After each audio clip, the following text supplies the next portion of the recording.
Hello and welcome to Recovery for Life. I'm Chris Howard, peer counselor at Midtown Health Wellness in New York City, and host of this weekly podcast where we discuss addiction and recovery and anything else that comes to mind. Peer, of course, meaning equal, meaning we're all on a level playing field, which means I'm in recovery myself. As of this past January, I've got 10 years clean and sober. I should note that it took me 18 years to get here. Relapse isn't required, but certainly isn't uncommon. That may sound like a reasonable amount of time in recovery, but the truth is, today is all that matters. Every single day we make a decision to remain sober. Before we get going, it's important to mention that I am not a doctor, and we are not here to dispense medical advice. We also don't advocate any particular course of treatment. Please speak with your physician regarding issues related to your specific medication or treatment plan. If you don't have a program and would like to discuss options, you can find Midtown Health and Wellness at nyc-doctor.com. This series of podcasts is essentially our group discussions on tape. The five others joining me are all part of the Suboxone program at Midtown Health. So one of our recurring topics will be everyone's personal feelings about medication-assisted recovery. The focus will not be so much on our past, our addictions, but how we're navigating our individual paths toward physical and emotional health. Putting down the substance is the first step. What happens next is recovery. Over the next 5 episodes, we'll be introducing ourselves, each program focusing on one of our journeys through life, through addiction into recovery. Last week was John's, and tonight we're going to be hearing from Amy. But first, I'm going to virtually pass the mic and give everyone a few minutes to check in. Since Amy's going, let's do John first. How about that? Hello, this is John. I've been with Midtown Health and Wellness for over 3 years. Excuse me. Part of the Suboxone program, which is the once-a-month injectable form of Suboxone. I've been clean for a year and 9 months and some change now. And it's been a busy week. I had a exam that I needed to take. Unfortunately, I did not pass it. But I can always do it again. So I know I did my best, and I'm proud that I was able to do what I did in the amount of time that I had. And I can retake it. What's really important is that I'm staying sober and focusing on, just bettering myself and moving forward. And I have my wedding coming up literally in a week and a half. So, I've got a lot on my plate, and, I'm not going to let that get me down. I really want to enjoy my wedding, and, I don't want that to taint it in any way. So I'm just going to deal with it, as I have to deal with it in, recovery. It is tough, but it's just something I just need to do. And luckily I got a good support system that can help me out. And that's really it. I mean, other than that, I'm doing pretty good. Well, thanks. Frankie, you want to check in? Sure. Hey, y'all. Frankie here. I've been with Midtown Health and Wellness for well over 4 years now. This week, still another grind at work. We are in our peak season now, with summer here and shows going and the rooftop open. It's been like 6.5 days, and I'm starting to feel it. But I booked a trip to Montauk for my wife's birthday on the 17th. We had a day off together, which never happens. We went out to dinner. I was thinking about it. 6-7 years ago, I definitely would not have been able to book a trip to the Hamptons and take my wife out to a, $500 dinner and do any of these things if I wasn't clean and sober. It was a really wonderful moment this week as I was just throwing my credit card around like a lunatic. Yeah, babe, go ahead, book it. Yeah, you want that? Yeah, go ahead, book it. But it felt really good. So that's where I am. And mazel tov there, JC. Mazel tov on the wedding, man. Cheers. Thanks, Frankie. Audrey, you're up. Hey, it's Audrey. Let's see, checking in. This week has been, the first beginning of the week was a little rough, but I have been feeling a lot better on this new medication that I'm on for supposed to be for bipolar disorder. I'm on a really low dose of this new med. And things are starting to look up, I think. I had a really good weekend, hung out with a lot of family, and I feel like, Frankie, I can relate to the feeling of being grateful that I'm sober to deal with some of these life events, because I had such a great time hanging out with my family and meeting, like really interacting with my cousin's children, and like just taking in all the beauty that is people being happy around you and also being happy. So I do get, that feeling that, oh no, is this happiness gonna last? But I'm just trying to hold on to it for as long as I can. And if it doesn't, then that's fine, because life goes up and down. But yeah, I think I'm doing pretty well at this current moment. So that's good. And congrats, John. That's exciting. So yeah. Cool, thanks. Hi, Benny. Want to say hi? Hello, everyone.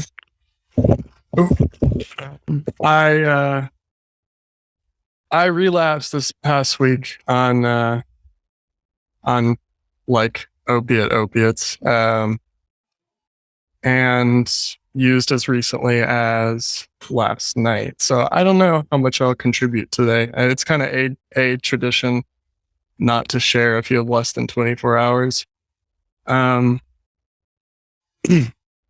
feel pretty weirdly numb about it. Listening to y'all share brought back some feelings. I don't know. It's a pretty deep shame, I think. I definitely have been like avoiding most things other than like this is the first thing I've showed up for the past like few days.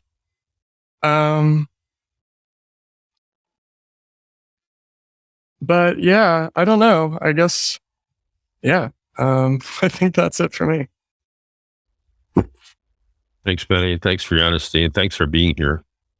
Really, seriously, if it's anything that we're not in this little group, it's traditional. I can tell you that because this is pretty unusual what we do. So you're certainly welcome to share and say anything you need to say. I'm just really, really glad that you're here. So thank you for that. So Amy, you are up. You're in the hot seat tonight too. So you can check in, or you could just dive right into your story, whatever you feel like doing. It's all yours. Floor is yours. I want to say I'm glad you're here too, Benny. We're all here for you if you need us. And congratulations, Sean. I want to see some pictures. But anyway, I'm gonna dive in. And because y'all know my week isn't very exciting or anything, so I'm just here at the house. But we had pictures and it was good, and yeah, it was okay. So it turned out okay. So I'm not really good at these things, but my mom and dad were both addicts, so I don't think my mom actually knew she was at the time. But yeah, she was on pills, and my dad was an alcoholic. And so when I was young, my mom drug us to AA meetings. I can remember back when I was 5 years old to the time I was 13, I was in AA. So call them AA brats. But anyway, so, I was just lived from Kentucky to Georgia to back to Kentucky. I had a crazy childhood, but, as you can imagine, my dad wasn't in my life much, about 4 years. And then I moved out when I was 16 because, I'd already been molested by one of my stepdads. So I didn't want to go through that again with this other stepdad I was getting, because I had some vibes off him. And that came true for my little sister. So, it's kind of like I wish I hadn't have left them, but it's just a weird thing. And that was a big thing in my late teenagehood, late early adulthood, my sister and all that, going to court and all that. And so I moved back to Georgia with my mother because my sister had ran away, of course. And that's where my life kind of starts, my young adulthood. I wasn't taking anything. I didn't really drink. I was just not that person, And my husband, of course, we got married when we were 21. He came to Georgia with me. I said, look, I'm going to Georgia. If you want to come, you can come. If you don't.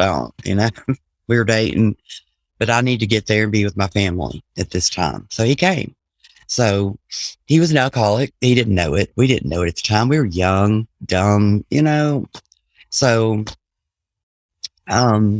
he smoked weed, drank alcohol, and just to sum up sort of the wedding thing, we had a wedding and he went and drank and I stayed there with my family and we didn't go off together to it wasn't like that. So that was about the size of my marriage, but I hung through there and I did it. And then the drugs started coming in. He was a construction worker. He was industrial electrician. So he was around a lot of drugs. And by that point, I had gotten put on benzos because he kept me a nervous wreck. I didn't know where he was half the time, blah, blah, blah. So I was on benzos. He hated the fact that I was on them, but that was the only thing I could do to live with him. That's the honest truth. And so then came the overtaking of the benzos because, they like candy because, I just wanted that feeling all the time, So I would run out and I would have seizures and it was just a mess. And so my husband comes home one day and was like, well, just try this. And it was crystal meth. And I didn't know what it was, and I said, no, I'm already in a mess as it is, then just kept on and kept on. So I tried it, I tried it. And yeah, it did make you feel better, but I didn't want to stay awake for a week, so got out of that. And he'd been through the cocaine. No telling what he'd taken since then. So we kind of got our lives in order and we had a child. This was 10 years into our relationship. And he just kept on and kept on and kept on. But I knew I had a child and I had to just buckle down and take care of my child. And of course, I still took benzos, but I learned to take them the correct way. And so that was okay. And then my husband was in a terrible accident. He mangled his whole leg from his hip down on the way to work. And the night before, we had done some ecstasy because he brought it home. And so the next morning, he had to get in the car at 4 a.m. and go to Atlanta. And that was like an 1.5-hour drive. So he mangled his leg up. That was a big thing that really, really changed everyone's life.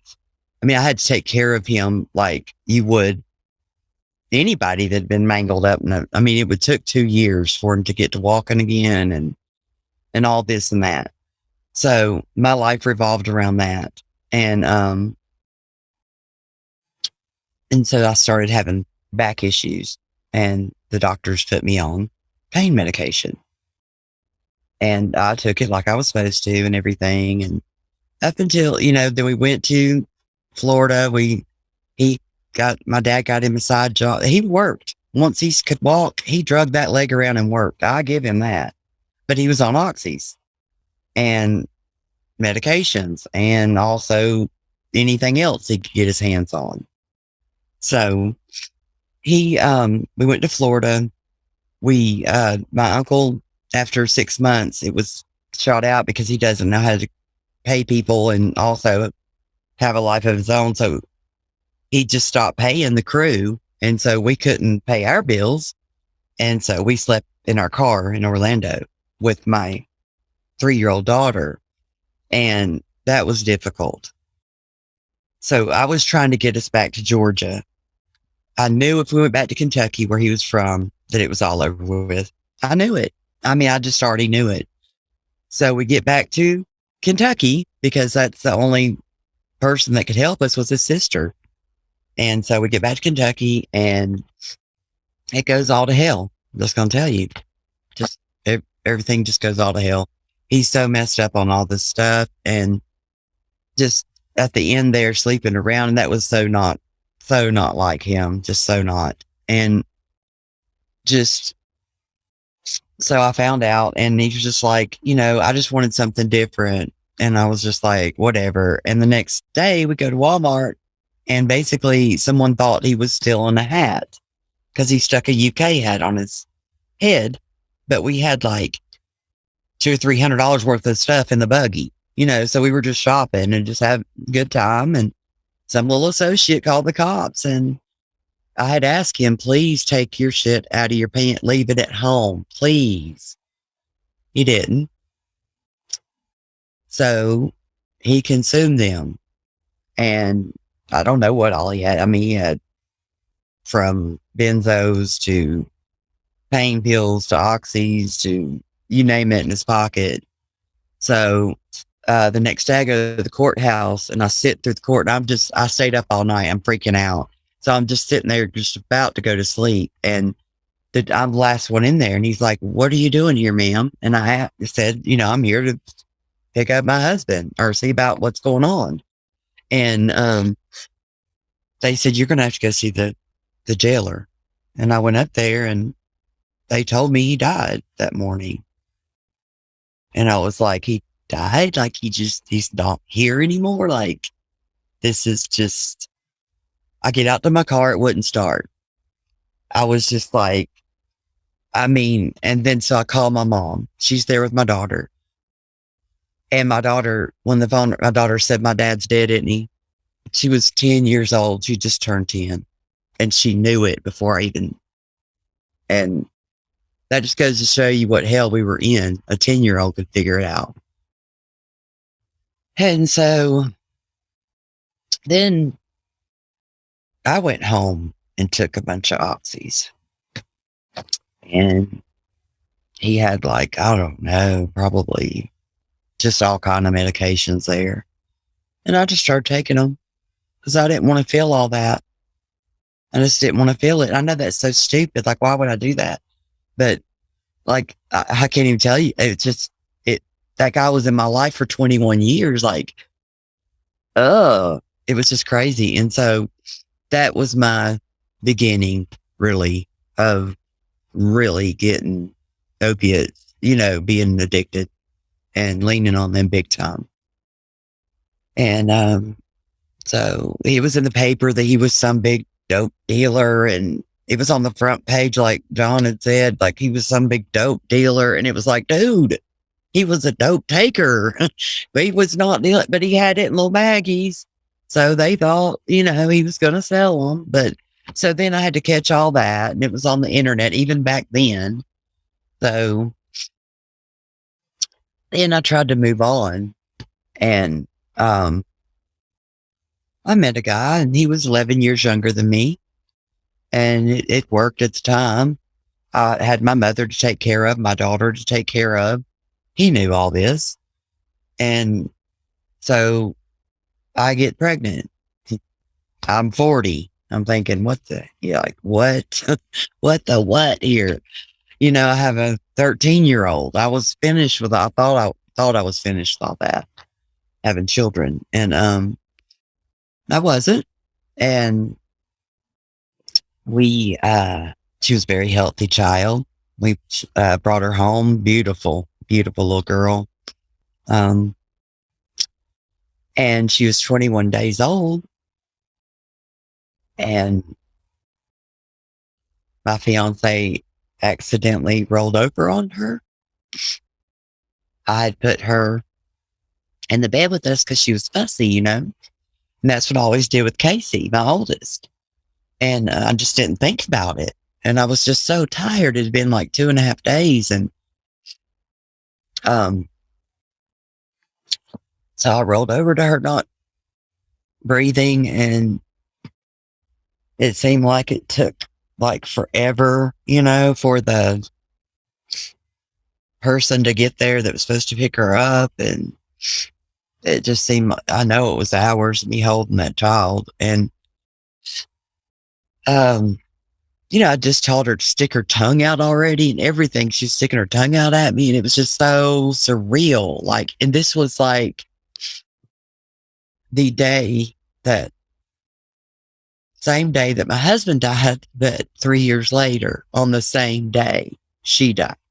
So it was like, God, really? Like, really? This is supposed to be my new life. It was supposed to be different. I'm in recovery. I went back to church and tried to do all the things you're supposed to do. And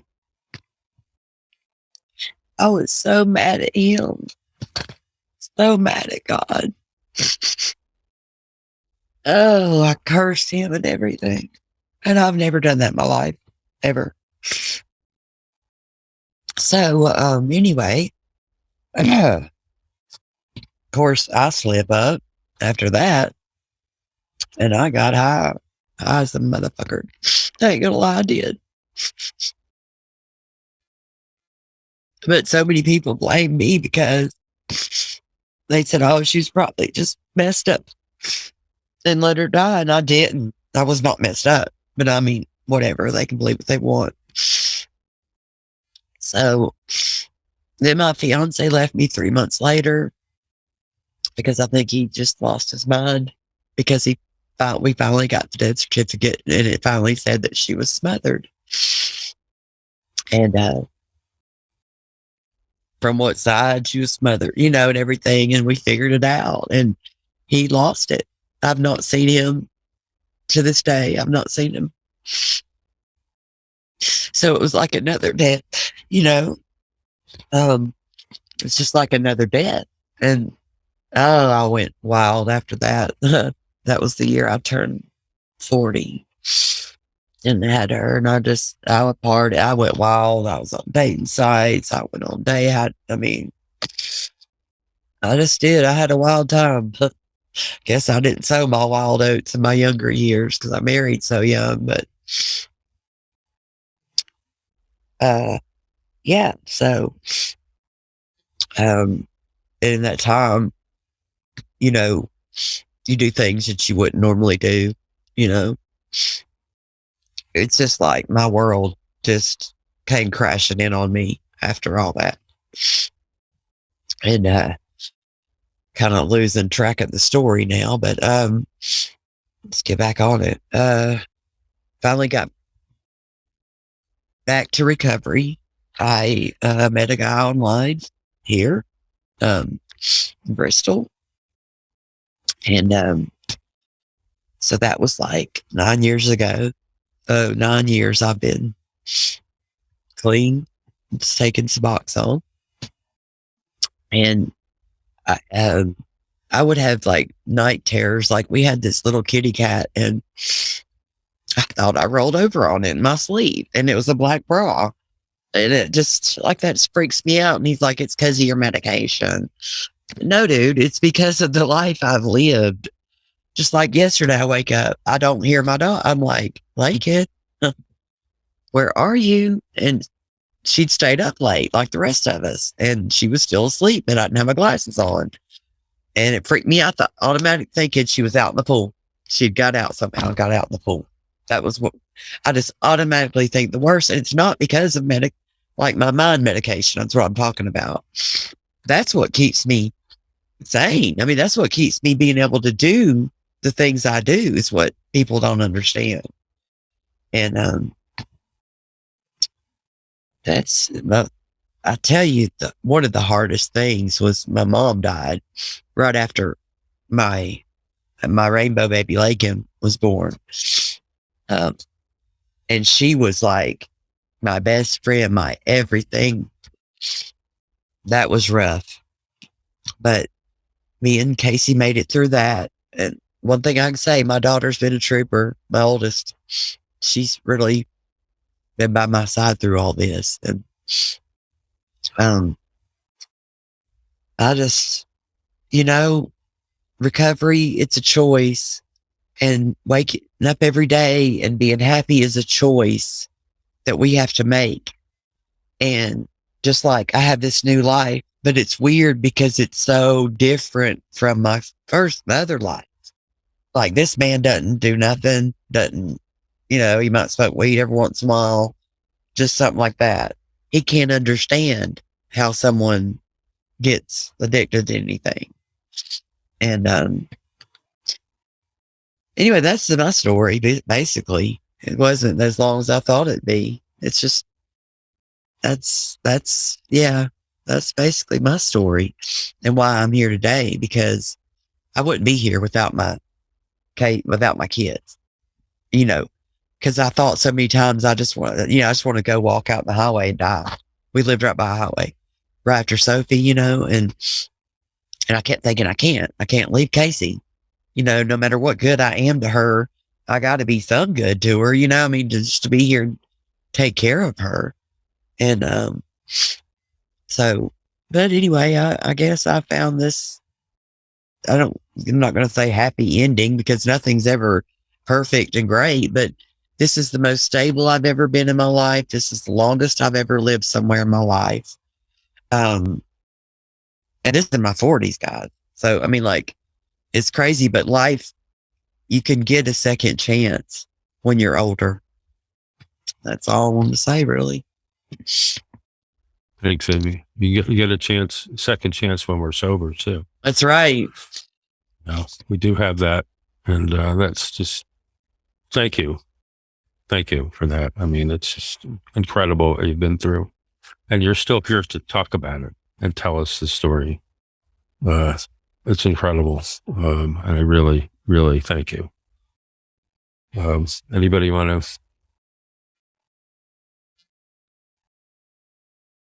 have anything to say?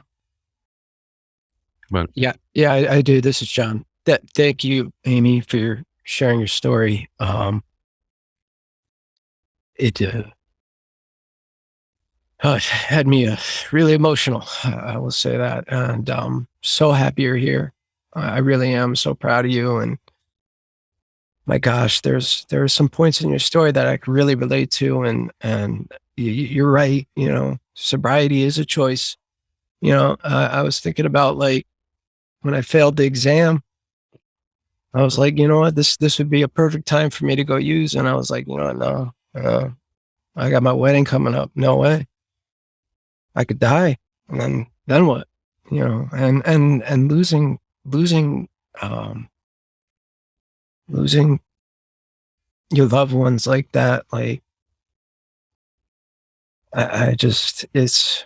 sorry that had happened to you. I know how it feels, and I'm just so happy you're here, and I can be part of the group with you. I'm really grateful for that. Thank you. Thanks, Jones. This is Frankie here. I was really intense, and you can just tell someone is a really good soul. And then, Amy, you are a really, really good soul. And, I believe in God. And, I know that's it's a sensitive topic. And I do, I believe in God. And, I don't believe in all the choices that he makes sometimes. But, you have a beautiful child now. And you have your sobriety and this whole new chapter of your life. It's a whole new life that you get to live. And God's given that to you. So now you take this ball and you fucking run with it, right? And you do it with a clear head so that you can remember all of this and you can make your mark. You have been through so much, and now it is your time to be happy. It's your time to be happy. And thank you for sharing. Thank you. Thank you. It was beautifully said, Frankie. Thank you for that. And you're right. You have a lot of living to do still. And as long as you can get Lincoln to keep her clothes on, everything will be fine. It's the part I didn't talk about. Lincoln likes to run around naked. She's a great kid. So I, but we won't talk about it. I know it's my choice too when I get away with it. It's another podcast for another. Yeah, when we get older, they bring out the handcuffs in those situations. But how about you, Audrey? You want to? Yeah, Amy, thank you so much. I like it is so much of like a blessing to have you here. It's amazing that you're able to tell your story and that you're so strong, and I really admire that. And you keep things really positive. And I also like when you were saying about how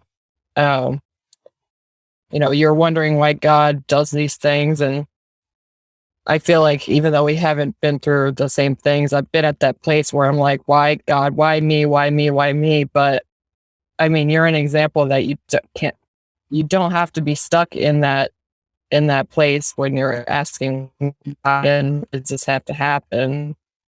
You got out of that, and I think you should be really proud of yourself and everything.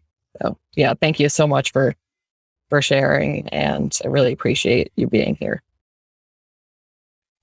Thanks, Audrey. Hey, Benny, you want to chime in? Yeah. That's one of the, that's probably, I don't know. And that's one of the most moving stories I've ever heard in any kind of qualification. And I mean, the depths of the challenges that you've been through are really, really hard for me to even imagine, what it was like being in that place at that time and continuing to survive through everything, and just the practice of kind of knowing who and what you're living for when you couldn't do it for yourself, and eventually getting to a point where you could do it for yourself too, is like really, really moving and hopeful to me. And yeah, just what you said about realizing that the recovery is a choice, happiness is a choice. I don't know. It's just like the most empowering realization one can have, is that like you really do at a certain point, you I don't know, you have to like make your reality with attitudes. And I just think it shows such incredible, and I don't know, such incredible strength that you've come out of this so strong and so positive with such a simple, also like such a simple message that I can understand, and I just appreciate everything you always bring to this group. So happy you're here. Thanks, Benny. Yeah, it really, it's a real demonstration that no matter what we've been through, if we're honest and we can bring it to others, we can help other people who are going through difficult times. You've been through it, Amy, and you're here to talk about it, and you're here to share it with other people. And how much more can we do than that? Than to bring our story to others and say, look, I've survived this. You can get through anything if you choose to. You said it. We all make this choice every day. I changed my intro to that when I was starting today, because I realized that it's not about years. It's about days. It's about today. It's about what we're doing in our recovery today. And what you've done today is you've shared your story with us. And it is, I agree, it's just incredibly moving. I do some of it, most of it, but hearing you actually tell the story is a whole different experience. And, I was very emotional too, because it's honestly hard to listen to. It's hard to listen to. It's a difficult story. You've suffered and you've come out the other side, and you're here to tell us about it. And you are living, you are happy. You do laugh. You do smile. You do have a good time. And you have a wonderful daughter, and a wonderful older daughter too, who's, I happen to know your relationship has gotten better and better as you've gotten deeper into recovery. And that's a pretty big deal too. All of these things that have happened in the last 9 years since you've really taken recovery seriously, it makes a big difference. It changes everything, and it's changed the way you feel about yourself. The most important person in the room, which is you. And we've talked about this before too. All of the work that you've done in yourself has benefited everyone around you, and it's benefiting all of us as well. We're here to reap the rewards of all of the work that you've done on yourself. It's one of those miracles. It really is. Thank you. Thank you very much to all of you. You really make me feel at home here, and I appreciate that. You are definitely at home here. This is your home. I think that we all, I'm sure we all share that. And I think with each other too, all of us, how that feels the same way, that we are at home here with each other. This group, however it came together, I don't even know anymore. This happened, honestly. It was just one of those things that just happened because it needed to. It was something that was supposed to happen. We're just vehicles for all of this. And here we are to talk about all these things. We're going to go on as the weeks come, and we're going to hear, other people talk about their stories as well. And, they're all unique. And they all have their moments, and they all have their moments of clarity. And you had yours too, when you knew it was time to change. That's a scary place. Change is a scary place. Knowing that life has to be different. Who knows what that looks like? I know when I got clean, I had no idea what to expect, what was going to be next, what life was going to look like. I had to have faith. I really do. I mean, I'm not a person who necessarily believes in a God, but it doesn't mean that I'm not spiritual, and it doesn't mean I don't have faith in something that's larger than myself. And I had to have that beaten into me, really, because I had faith in nothing when I got sober. And I had to really listen to people like you who have faith and who believe that, all of this is for a reason. Difficult as that may be, because sometimes it's really hard to think, what is the point of all this? Why is this happening? What the hell's going on here? And is this is supposed to somehow benefit me? I mean, what the hell, right? I mean, I can't tell you how many times I've been in that place where I said, no, I don't think so. And I've been in that place too, where I wasn't going out onto the highway, but I was near the water, and I walked in as far as I could. And, but I thought, just like you, I had 3 kids, and I thought, I can't do that to them. It wasn't about me. It was about the other people in my life. And it's, that if it wasn't for them, who knows, we may not be having this conversation. But I'm very grateful that they existed, even though we didn't even have 2 of us. 2 of them didn't even have relationships with me at the time. So they may not even have heard about it for a while. But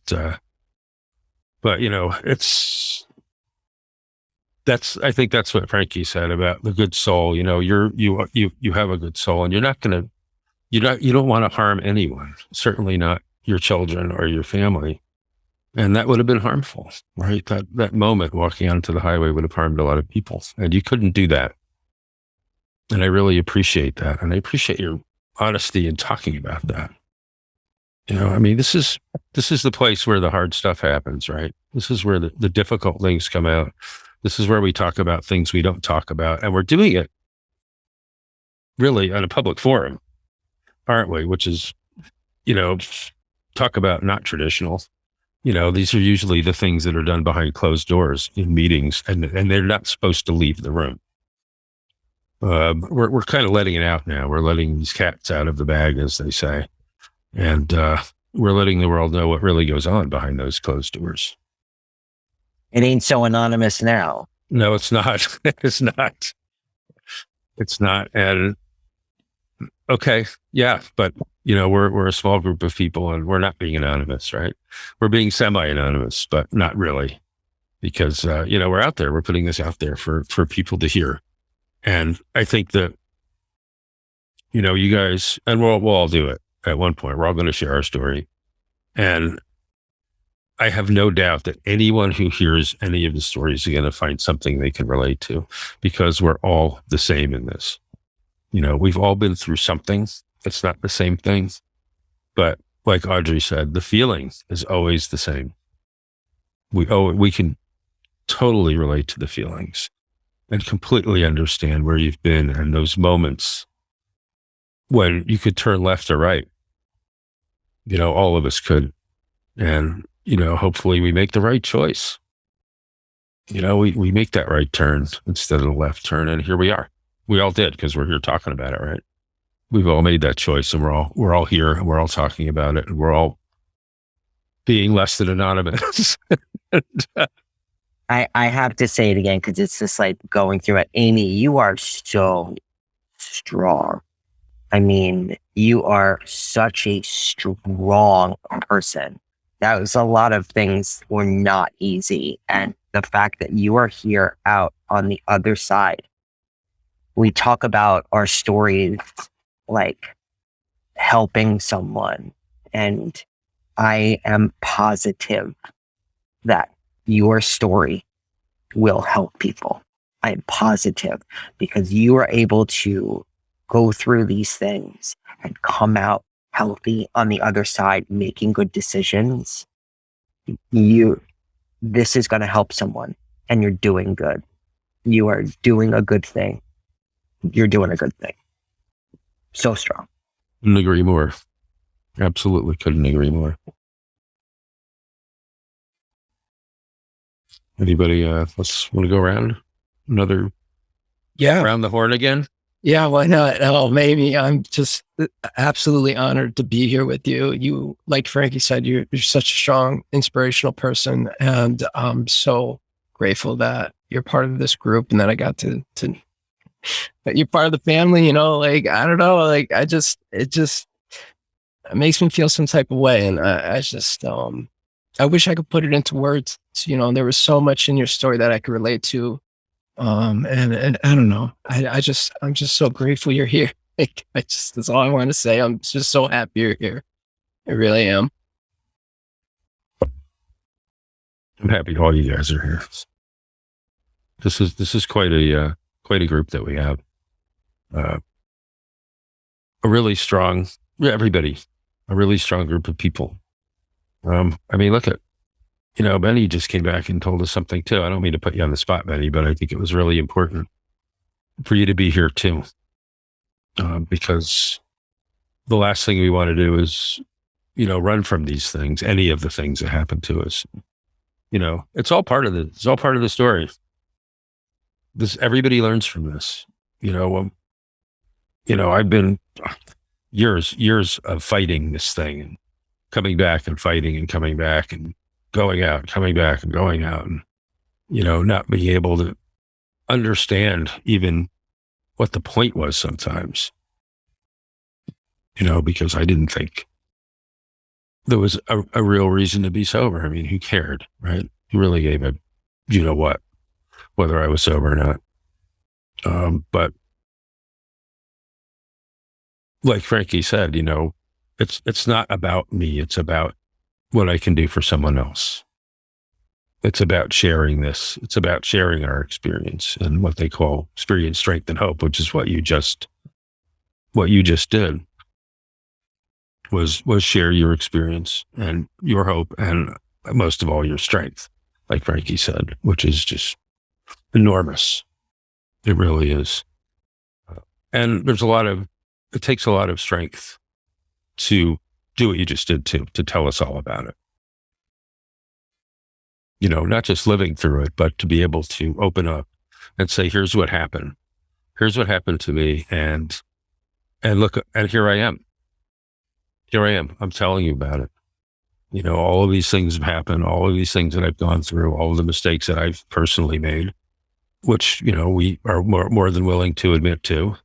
We had participation in all of this, right? We all did. And we accept responsibility for that. And we get to talk about that too.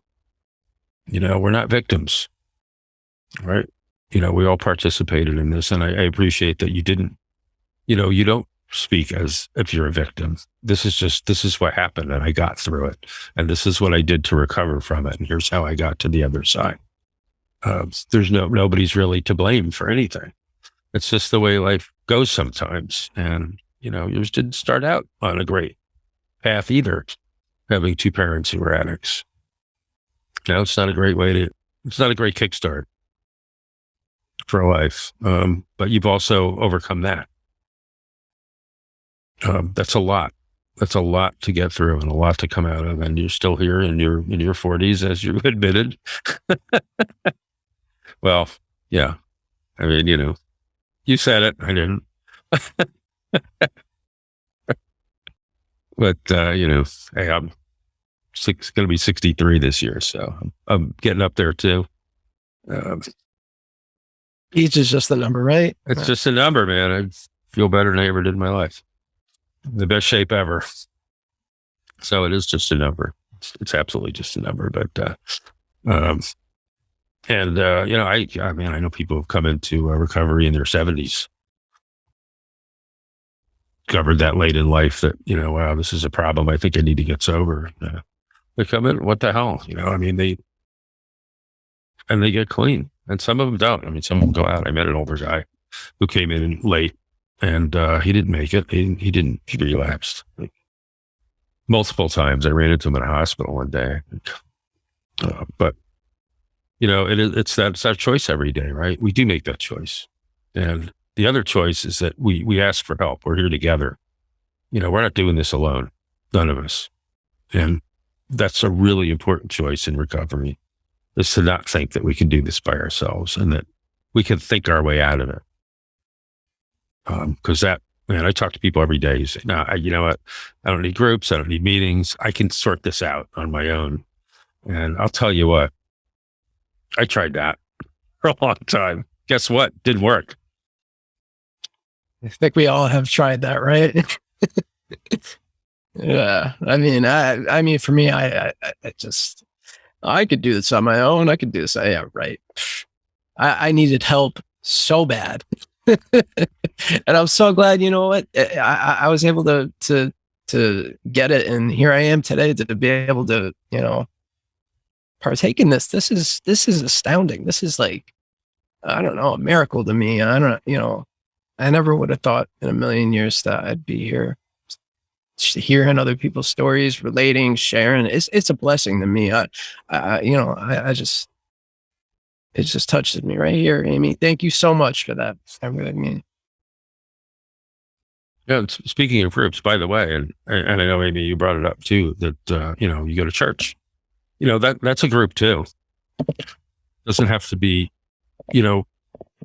surrounding ourselves with healthy people doesn't necessarily have to be in a 12-step meeting or in a group like this. You can certainly find it in wherever your place of worship is, because there are some really great people in there. And of course, there's a recovery program based on that too, called Celebrate, which I know you participated in too. And that's all good too. I think that we get caught up in this. Well, it's got to be an AA or an NA or some kind of meeting, but it doesn't have to be. Any tribe that you find that's supportive, that can be your people and that understand you and that are also trying to get healthy, we find them wherever we find them. The church is a great place to find people like that. It really is. I encourage that too. I don't go to church, but that doesn't mean anything. That just means that's my choice. I have different groups that I go to. I do different things. I talk to different kinds of people, and some of them are very religious and have a lot of faith too. And listen, I understand I wish that I could believe that. I really do. I wish that I could do that, because I do have a lot of spirituality, and I do have a lot of faith in this thing that some people have called Gus, which is the great universal spirit. I don't know what that is, but it's something that's not me. I know that. And I can believe that there's something that connects all of us that I don't understand. And I can call that whatever I want. I probably told all of you individually about the turtle story, but I'm gonna tell it again, because I don't know if I actually talked about it here. But I have a sponsor who one day we were talking about just this faith and higher power and all that stuff. That's really hard to talk about sometimes. As Frankie said, it's a difficult subject for some, and it was for me. And she said, "Look, I want to take you somewhere." And she took me up Broadway. We were walking up Broadway in New York. And I think this place was around 100th or 105th Street. It's a pet store. And we go in the pet store, and she goes, "I got to take you downstairs." So we go down in the basement. And in the basement, there's this giant tortoise named George. And she points to this giant tortoise and says, "That's my higher power." I went, okay, I get it now. So this thing probably weighed 800 pounds. I mean, it was massive. And it was just walking around in the basement of this pet store. I'm like, what is this thing doing here? But it's kind of a demonstration of it. I don't have to define this thing. I really don't. Some people do, and that's great. You don't have to label it. I don't have to label it. You're out there though. You're out there moving around, seeing different groups, meeting different people. That's my next step. Yeah, I think. Go find them, whoever those people are who get you. Just seek them out. I mean, obviously, we have our group right here, and we all get each other. How we came to be, I have no idea. This was like this thing that happened on the screen where these little squares one day just showed up and everybody was here. I have no idea how that happened. I think there might have been some divine intervention there. But here we are, and we get to do this. This is, like Jen said, I agree. This is a miracle that we're all here doing this. And we all get to talk about these things and share things that are incredibly difficult to share. And, like I said again, make them public so that anyone who wants to listen can get an idea of what this is like, and maybe can say, wow, if she can get through that, you know what, I can get through this tough time too. Let me see if I can figure out a way to do this. Maybe it's not hopeless. And that is the one word in these qualifications: experience, strength, and hope. The hope is the part that we get to share with everybody. We're all here because we have hope that life is going to be better, and life is getting better for all of us, every single person here, no matter what stage we are in our recovery, no matter where we are, there is definitely improvement that we can feel, that our lives are better, no matter what's happened recently. We're still in a better place. That stuff doesn't go away. The things that we learn as we go along, the experience we have in recovery, they don't go away. They're still there. They're still in our head, no matter what happens. And I believe that. You're so right, Chris. Like I was told when I was going through, all these rehabs and stuff, relapse is just a symptom of the disease, right? Like right. All the sober time that I had or attempted at, like, that's time accrued, right? That's money in the bank.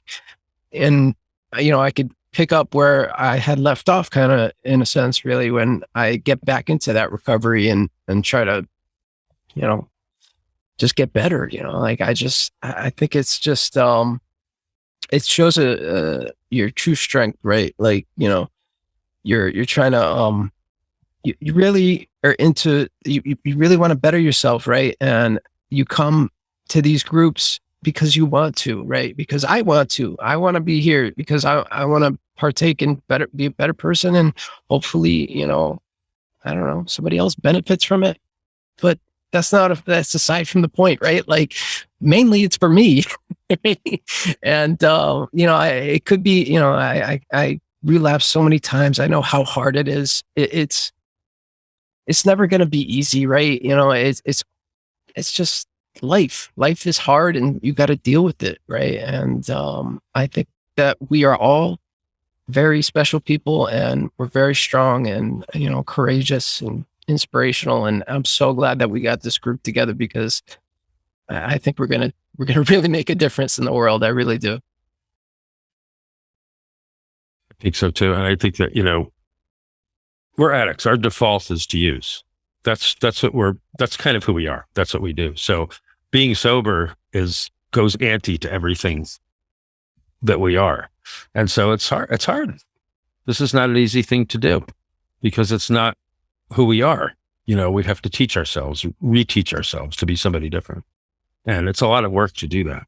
It doesn't happen overnight. It takes time and it takes effort. And we have setbacks, and then we get going again, and we have another setback, and we get our asses back up and we do it again, because we need to. We have to do that. If we want to get on with our lives and we want to help others, we need to take care of us. We need to take care of ourselves. We come first. Everybody else wins when we're taking care of ourselves. It's absolutely the truth. I have seen it over and over. I've done it myself. I didn't believe it. I didn't believe that I took care of me, that someone else would benefit from that. But guess what? It really, really works. Amy, you got your hand up. You want to say something? I just wanted to say that, just throw this a shout out to Dr. Saltzman and, her office and practice, because she really got me and understood. And I've been doing much better under her care than any other recovery doctor. And I just wanted to thank Benny again for sharing that, because that's tough. And my prayers and thoughts are with you. Thanks, Amy. I know Dr. Saltzman will be happy to hear that. She always likes a compliment. She's great. She is a great doctor. I love her. She's fantastic. She is awesome. I met with her Friday. She's the best. She's the one that kept saying, you should go to AA meetings. You should go to AA meetings. And I never did for like a year.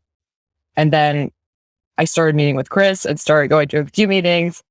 I should be going to more actual like AA meetings, or like refuge recovery. I used to go to those. But anyway, yeah, she set me up with meetings with Chris. And once I actually listened, I feel like I made so much progress in my recovery. So more about like, yes, you have to love yourself, but you also have to accept the help of others, and other people will be there to help you. And you have to learn that like seeking validation from others is completely okay.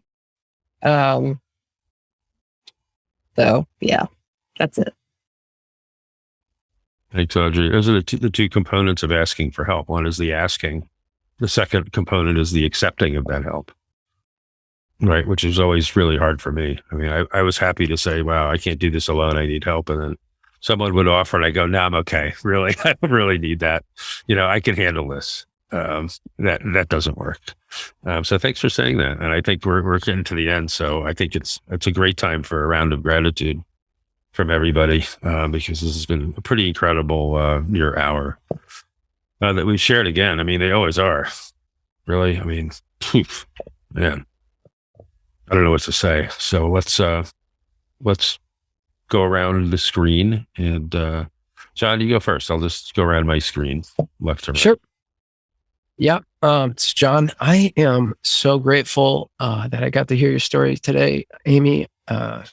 Thank you so much for sharing that and bringing your true, honest self. You're such a nice person. I'm so glad I got to meet you and be part of this group with you. I'm so grateful for that. Like, I really am.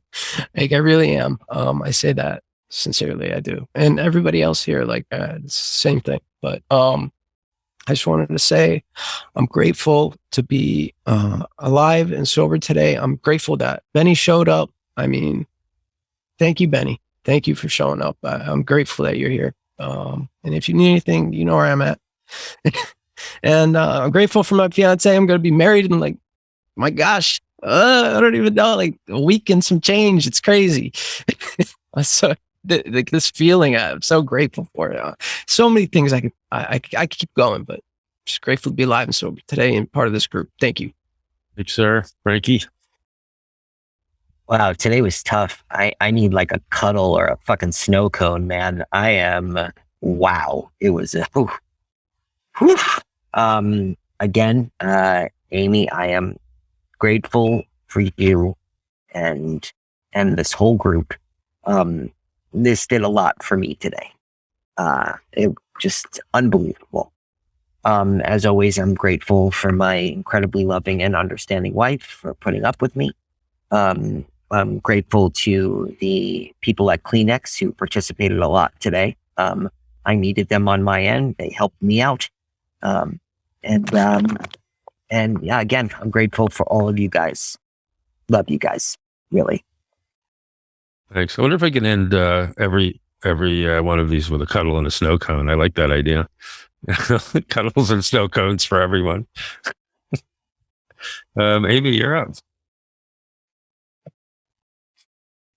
I'm grateful just to be here, to be able to tell my story, and just to be with all these loving, caring people. Y'all are just, I mean, I haven't known you that long, but I feel like I could call them each and if I wanted to, you know, if I needed you. And I hope you feel the same. And I'm grateful for my family, and just grateful to be here, living life. Cannot believe I'm on a podcast. It's wild. Thanks again, Amy. And thanks again for your honesty and your share and your insights and everything you brought today. Audrey. I am so grateful for Amy telling your story and being so honest. And I feel like a way I can describe you, it's like a beacon of joyful southern light. That's a good description, I think. But just like the way, I don't know, I just feel like you exude such good energy. So I like that. And I'm also grateful that I got to spend some time with my aunt recently. Grateful for that because I'm not going to be able to spend any time with her soon. So yeah, I'm just grateful I got to hang out with her and spend some quality time with her in the past few years. Thanks. Benny, you're up. I'm so grateful for you, Amy. I don't know if you've always had this skill, but also I just feel like the way you told that story was, I guess it just seemed like you're just so honest and like not even self-conscious.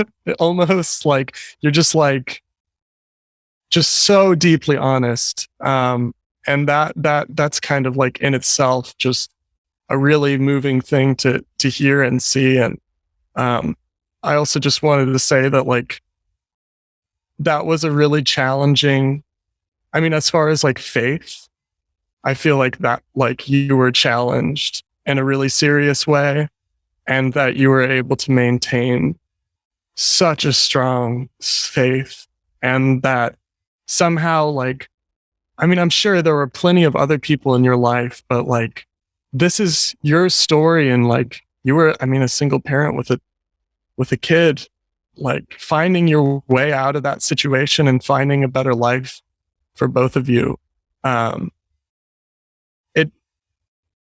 It's just incredible. I don't know. I kind of, yeah, I definitely needed this too. I needed to hear you today. It's really restored some faith for me. It's given me a lot of perspective. I feel like so much less alone. And so, yeah, just thank you for being such a good person. It's something you've fought for. Maybe you just always were, but you're such a good person. You just exude goodness. And I feel that way about all of you. I think you're like really, really good people. And it's kind of odd that we all happen to be like really genuinely good people, but I don't know if it's an addict thing. But so yeah, I'm really grateful that y'all, I feel kind of spoiled that I'm able to be here and not judged and stuff, but thank you all. Thanks, Benny. I'm ecstatic that you're here tonight. I really am. Thank you thank you for showing up for yourself and for us. And I'm grateful for all you guys. I don't know what to say. This is amazing what we do every week. You guys, you show up. You all show up. I'm grateful for that because I think that's a miracle in itself, that we all show up for each other and we do this thing every single week. And we bring the honesty and the sadness and the joy and everything that comes with it. And so I really appreciate it. And again, thanks. And I'm going to close it out.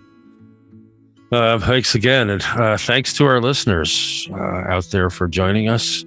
If you have any thoughts you'd like to share about anything you heard today, please send us a note through one of the various available channels. I think we're on YouTube, Spotify, and a bunch of other platforms at this point. So we're out there.